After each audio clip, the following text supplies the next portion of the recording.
بسم الله الرحمن الرحيم. السلام عليكم ورحمة الله وبركاته. أهلا وسهلا ومرحبا بكم في درسنا اليوم الوحدة العاشرة.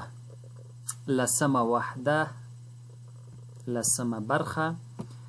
د لسمة وحدة عنوان دی الجو. الجو هوا حالاتو توای، موسم توای، انګلیش کې ورته ویدر وایو، نو موږ به ورته موسم وایو. رسیدلی یو څوم نمبر صفحې ته؟ 214 نمبر صفحې ته. په دې لسمه نوې وحده کې موږ سره الحوار الاول، موږ په هره وحده کې حوار لرو. الحوار الاول، بیا ورپسې الحوار الثاني، بیا الحوار الثالث. لومړی حوار دی الوحدة العاشرة، لسمه وحده، الدرس الخامس وخمسون، 55 درس دی. العرض وړاندیز، پیشکش. الحوار الأول، لومړی حوار، انظر واستمع واعد. وګوره، واستمع واوره، واعد او تکرار کړه. دلته د الزوج او الزوجتو یا د ښځې او میړه بحث بیا هم روان دی، او دا بحث په ټول عمر نه ختمیږي. الزوجتو څه وایي؟ راځو ګورو. الزوجه ښځه او میړه ته څه وایي، میړه بیا ښځې ته څه وایي، یو بل ته څومره ښې او خوږې مشورې ورکوي. الزوجتو ښځه، کیف الجو فی الخارج. کیف څنګه، د کیفیت پوښتنه کوي. څنګه، کیف څنګه. الجو موسم، فی په الخارج بهر. کیف الجو فی الخارج، بیرون یا بهر هوا څنګه ده، موسم څنګه دی. میړه ورته څه وایي؟ السماء، با اسمان، تمطر وروي باران، الان اوس. السماء تمطر الان. پښتو کې داسې جمله مونږه تحت لفظي نه معنا کوو، داسې معنا نه ورکوي. پښتو کې وایو باران وریږي. السماء تمطر الان، باران وریږي. هذا فصل الخريف، دا د منی موسم دی. الزوجتو ښځه ورته څه وایي؟ ثوبك مبتل، مبتل لمدې. ثوبك مبتل، جامې دې لمدې دي. نو این المعطف، چپن چیرته دی؟ جامې ښکاري چې لمدې دي، خو چپن یې په غاړه نه دی. ثوبك مبتل این المعطف، جامې دې لمدې دي، چپن دې چیرته دی؟ میړه ورته څه وایي؟ ترکته فی الشرکه، مې په شرکت کې پرېښی. فکر کوم پښتو کې هم شرکت ته شرکت وایي. نو ښځه ورته بیا فرمایي و این المظلة، او چترۍ چیرته ده؟ چترۍ دې در سره وه، باران دی نو حتما باید چترۍ وي. و این او چیرته المظلة، چترۍ. میړه ورته څه وایي؟ ترکتها، دا مذکر اسم وایي. ترکته هغه مې پرېښود، ترکتها هغه مې پرېښوده، فی السیارة په موټر کې. الزوجة ښځه، اشرب هذا الشاي هو دافئ. دا نو د قسمت والاو خلکو ته ویل کېږي. اشرب وسکه، هذا الشاي دا چای. اشرب هذا الشاي دا چای وسکه. هو دافئ هغه چې دی څه دی؟ ګرم دی، یعنی ګرم چای وسکه. میړه ورته څه وایي؟ بارک الله فیکی، که نارینه وایي فیکا، خو دا چې ښځه خو ښځه وي نو ښځینه وي. بارک الله فیکی، الله تعالی دې په تا کې برکت واچوي. دا هم خوشبخته ته ویلېږي. هر نیک سړی بارک الله فیک یا ښځې ته دعا کوي په داسې وخت کې، او بد اخلاقه بیا دا فکر کوي چې دا زما مسلم حق دی، باید چای راوړي. په هر صورت هغې بحث ته نه داخلېږي. بیا ورته ښځه څه وایي؟ هل آیا نذهب زو، نذهب موږ زو. دا نون چې دی د فعل په سر کې راشي نو د موږ لپاره استعمالیږي. اکل یاکل، وخوړل، خوري. یاکل، ناکل موږ خورو. نشرب موږ څکو. نجلس موږ کینو. نو هل نذهب آیا زو الى السوق، بازار ته، الان اوس. هل نذهب الى السوق الان، آیا اوس بازار ته زو؟ میړه ورته څه وایي؟ الماء اوبه، کثیر ډیرې دي، جدا زیاتې، فی الخارج بهر یا بیرون. ځکه دا د باران موسم رومانټیک موسم وي، د وتلو موسم وي، د چکر موسم وي. نو ځکه ښځه ورته وایي هل نذهب الى السوق الان، آیا اوس بازار ته ځو؟ میړه ورته نه، بیرون ډېرې زیاتې اوبه دي، البته په سړکونو به هم ډېرې زیاتې اوبه وي او باران به هم ډېر زیات وریږي. ښځه ورته څه وایي ماذا نفعل، نو څه کوو چې بیرون نه وځو نو څه کوو؟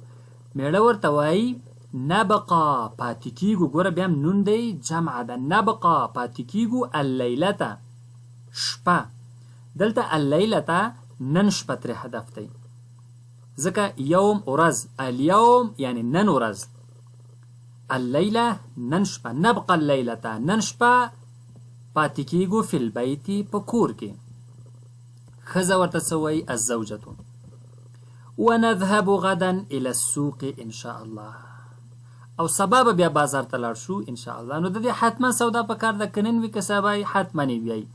ونذهب غدا الى السوق ان شاء الله یعنی پاتې کیږو خو نه، سبا ته به بازار ته ان شاء الله ولاړ شو. میړه ورته وایي هذه فکرة طیبة، دا ښه نظر دی، دا ښه فکر دی، دا ښه ایډیا ده، دا ښه مشوره ده. هر څه ورته پښتو کې ویلی شو. یو چا پوښتنه کړې وه چې ښځې ته په انګلیش کې څه وایي، هغه ویل ښځې ته په یو ژبه کې هم څوک څه نشي ویلی، ښځې ته نو څوک څه ویلی شي. الوحدة العاشرة، لسمه وحده، 55 درس. الحوار الثاني، دویم حوار دی. په هر درس کې مختلف حوارونه لرو، بیا د هر حوار نه وروسته ډېر زیات تدریبات وي. هغه تدریباتو کې چې دی زموږ ګرامر، قواعد، هر څه راځي.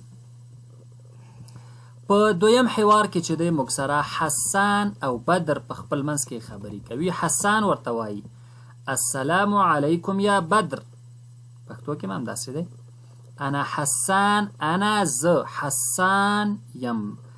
اتکلمو، دا نو بیخي اوس په ټلیفوني اړیکه ده، رښتیا په موبایل سره خبرې کوي. اتکلمو خبرې کوم، من لندن، د لندن نه. نو لندن ملک نه دی، لندن ښار دی، چې دا ستاسې ذهن کې وي، ځکه زه هم ډېر وخت وروسته په دې پوه شوم.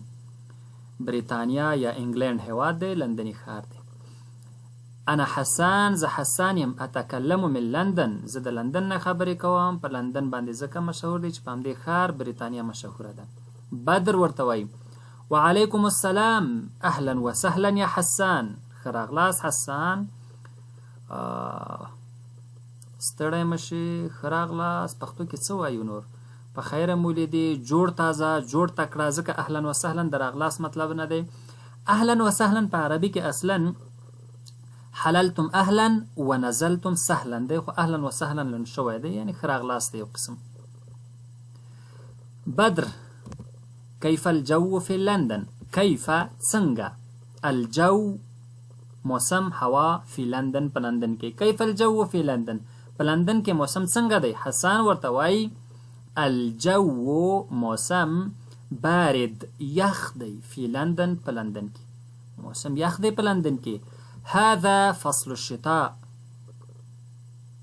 شتاء کوم موسم وي، هغه یخ موسم، ژمی وبخښئ. هذا فصل الشتاء، دا د ژمي موسم دی. بدر ورته څه وایي کم، څومره، درجة الحرارت، د حرارت درجه د فی لندن په لندن کې. تحت الصفر یخني وي، حرارت ګرمایش ته وایي. نو ولې ورته بیا د حرارت درجه وایي، ولې د برودت درجه نه وایي؟ دا هم زه نه جوابوم، دا به هم تاسو ته پرېږدم. کم، څومره، درجة الحرارت، د حرارت درجه ده، فی لندن په لندن کې. په لندن کې درجه حرارت یا د حرارت درجه څومره ده؟ حسان ورته وایي تحت الصفر، د صفر نه ښکته ده، د صفر نه لاندې ده، یعنی منفي ده.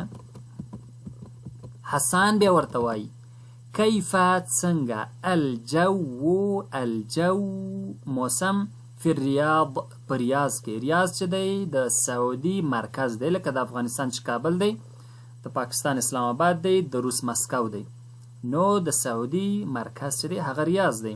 کیف الجو فی الریاض، په ریاض کې هوا څنګه ده، موسم څنګه دی. بدر ورته وایي کان، و د ماضي خبره ده، د پخوا زماني خبره ده. کان الجو موسم و، حارا ګرم، وهو الان، خو اوس چې دی هغه معتدل، برابر دی، نورمال دی. كان الجو حارا وهو الآن معتدل. موسم ګرم و خو اوس ښه دی، برابر دی، نرم دی، نارمل دی. حسان بیا ورته وایي کم څومره درجة الحرارت د حرارت درجه ده فی الریاض په ریاض کې. بدر ورته وایي درجة الحرارت د حرارت درجه 20 شل، یعنی د حرارت درجه شل ده یا شل درجه حرارت. حسان بیا ترې پوښتنه کوي هل آیا ستقضي تیروي العطلة رخصتي في لندن په لندن کې. هل ستقضي العطلة في لندن، آیا رخصتي په لندن کې تیروي؟ بدر ورته څه وایي لا نه، سأقضيها، اقضيها تیروم یې، دا سین چې پکې راځي دا اوسنی حالت یعنی جاری حالت په مستقبل بدلوي. مثلا آکلو خورم، سآکلو و بخورم، برقم لاړه، آکلو خورم، سآکلو و بخورم. خدای سولاري برقم کار کوي. سآکلو زبا او خورم، اقضي تیروم، سأقضي زبا تیر کړم، سأقضيها في تونس، سأقضيها في تونس په تونس کې تیروم، ان شاء الله ان شاء الله. نو سأقضيها في تونس ان شاء الله یعنی رخصتیانی چیرته تیروم؟ په تونس کې. تونس یو عربي هیواد دی ان شاء الله. نو برقم لاړ، همدا بس دی. الحوار الثالث به بله ورځ وایو. نو 214 صفحه پورې نن درس شو. ونلتقي إن شاء الله في الدرس المقبل، وإلى اللقاء القادم. أستودعكم الله والسلام عليكم ورحمة الله وبركاته.